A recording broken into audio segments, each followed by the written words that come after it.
Hello everyone, my name is Driver and welcome to a Modern Warfare 3 gameplay commentary. I get a Moab this game on lockdown using the AK-47, playing a little demolition, and yes, I know, almost everyone posts Modern Warfare 3 videos, and yes, I know everyone commentates over it and everyone talks about the gameplay. However, I think today I'm going to talk about something a little bit different, just because I know that that's a very common thing on YouTube these days, and everyone's trying to find their own little niche in order to create very popular videos, I guess you could say.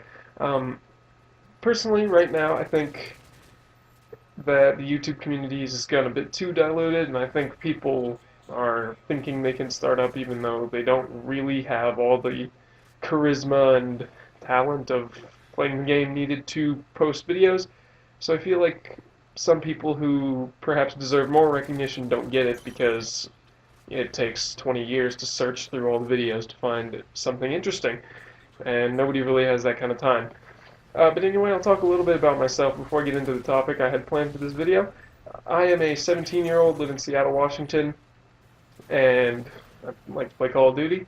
I play other games as well, but I don't enjoy playing them as much. I don't know, I feel like playing Call of Duty for me, I play it mostly with friends, and that's really what makes the game interesting, is talking with friends while you're playing, getting your strategy together, and just I personally really like playing in full parties, just running through people. That's honestly really fun. Contrary to that, this game I'm actually playing by myself. That's because the only friend I was playing with in this game actually left the game, and that's when I started having my success. So clearly I shouldn't play with him very much. Don't worry, I will. But anyway, the topic I had planned for this video is a different game actually, that I have found quite interesting, and along with several kids at my school, we play it quite often during the day at school, and I know this might not apply to everyone, but at my school, we are actually required to have a laptop after 7th grade, and I'm a junior in high school, so you're definitely going to need a laptop, and so everyone at my school has a laptop, so we uh, during our free periods, I'm sure everyone knows what those are, we take them out if we don't have any homework we're doing, and we play this game called Haxball. And it's a game online, you can play it, it's on haxball.com, and it's this little, very simple flash game that's actually become, like, the biggest hit at my school.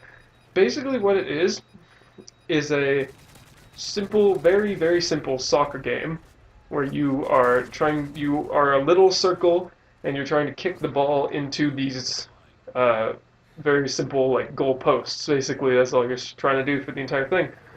And your controls are the arrow keys and X or space. Actually, I'm not sure what other buttons. I'm probably tons of buttons you can use to kick the ball, but basically X or space or whatever it is, you kick.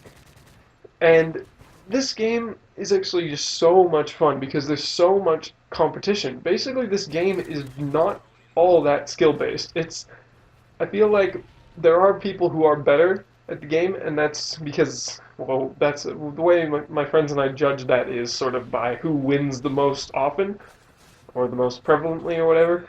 And these seem to be the people who mainly play really defensively, have good strategy, and are able to play really well in a 2v2, because that usually ends up being sort of the team setup we use when we're playing together. So we play 2v2s and like go sort of round robin tournament King of the Hill style, and then the team sits out, they'll do homework, whatever, and then come back after that game is over.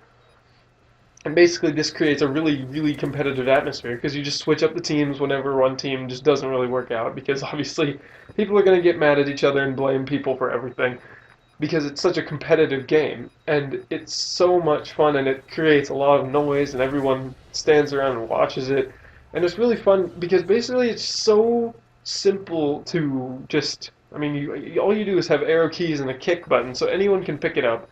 Anyone can be, everyone knows that soccer is like the most popular sport in the world, and the most popular like spectator event, I guess you could say. So people will tend to watch soccer or people playing soccer, and this is basically just a really simple version, and it's so easy because all you do, there's a kickoff, and then you just kick the ball a bunch around. You can pass, kind of. there's no like sticky possession like there is in FIFA, that kind of thing.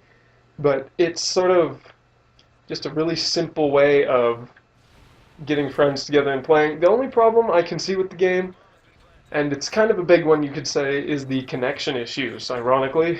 Playing Call of Duty, everyone really knows about connection issues. I'm not really sure about FIFA. I've never played it online, but I know that connection is an issue in Call of Duty, Battlefield, that kind of thing. And what ends up happening is if you're more than about 20 kilometers away from each other, and I say kilometers, I'm an American, yes, but kilometers is how the game is measured, and distance from like each server. But anyway, if you're more than that distance away from each other, the game tends to lag quite a lot. You'll have a lot of trouble connecting to one another, and basically you want to play it when you're in the same room. But anyway, this gameplay is wrapping up, guys, and I hope you've enjoyed this. I think the gameplay is about over, and I've been Driver. Please come check out my channel if you want more, and I'll talk to you later.